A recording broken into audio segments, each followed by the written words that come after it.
And now to the war in Ukraine, where help is on the way from the United States. That's right. Senators approved $40 billion in new military, economic, and humanitarian aid to the war-torn nation. Meanwhile, international fears are growing that Russians may retaliate against hundreds of Ukrainian fighters from Mariupol who've been taken as prisoners of war. Startling body cam footage from the early days of the city's invasion shows the brutality from Russian forces. CBS News foreign correspondent Imtiaz Tyab joins us now from Odesa, Ukraine. Always good to see you, Imtiaz. Let's start with the medic who filmed that body camera video. It is getting a lot of attention. The medic also getting a lot of attention. What can you tell us about her, and how is her case adding to fears that Russian forces will take retribution against those captured Ukrainian soldiers? Very good to talk to you both. Yeah, Yulia Payevska, what an extraordinary woman, and somebody who's provided the world with an extraordinary testimony of the early days of Russia's invasion of Ukraine, but more importantly, its assault on Mariupol, a city which it now effectively controls. And as you rightly point out, around 1,700, if not more, Ukrainian fighters have surrendered, are essentially now prisoners of war in Russia's custody. But let me tell you a little bit more about Yulia Payevska. She is known by the name of Tyra. This was her gaming name. She was a woman described as someone who loved life, but more importantly, loved helping people. And she really found her calling as a medic in 2014 when Russia's first invasion of the Crimea area began. And that's really what started her on this journey to be a healer. She was also involved in the Invictus Games, which you'll know is a game for injured veterans, Prince Harry organized. And she was given something because she was going to participate in a Netflix documentary about those participating in the Invictus Games, and that was a body camera. And that is why we have this extraordinary footage of those early weeks inside of Mariupol, where she essentially cataloged the horrors that she witnessed with her own eyes, including 2 young children whose parents were killed in a Russian strike. And you can see her sobbing against the wall when the boy she was trying to treat loses his life. And it really is this sort of testimony that we can now see, which really centers the focus on what was happening in Mariupol at the time and where it takes us now.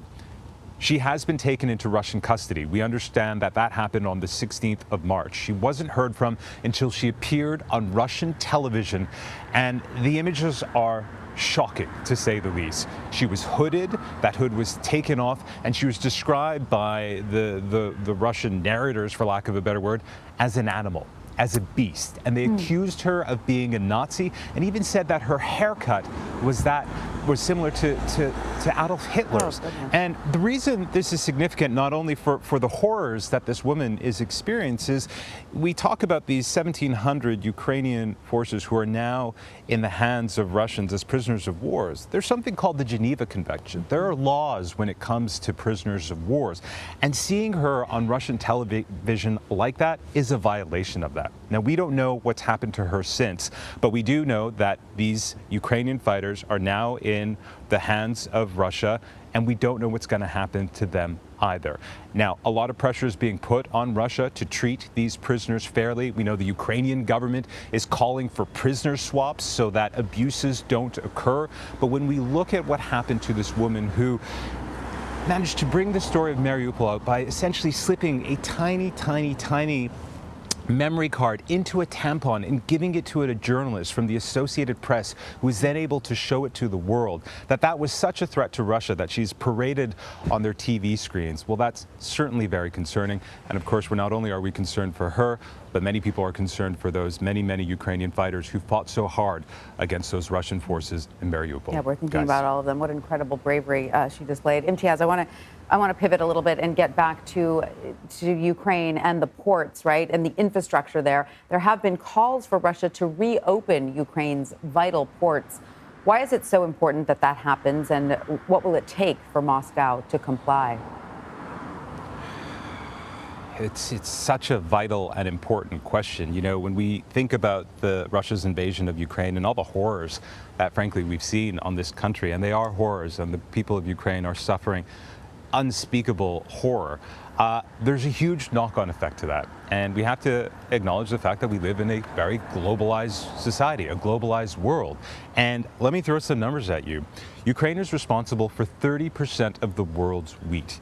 Ukraine is also responsible for nearly 70% of its sunflower production. What is sunflower used for? It's used for edible cooking oil.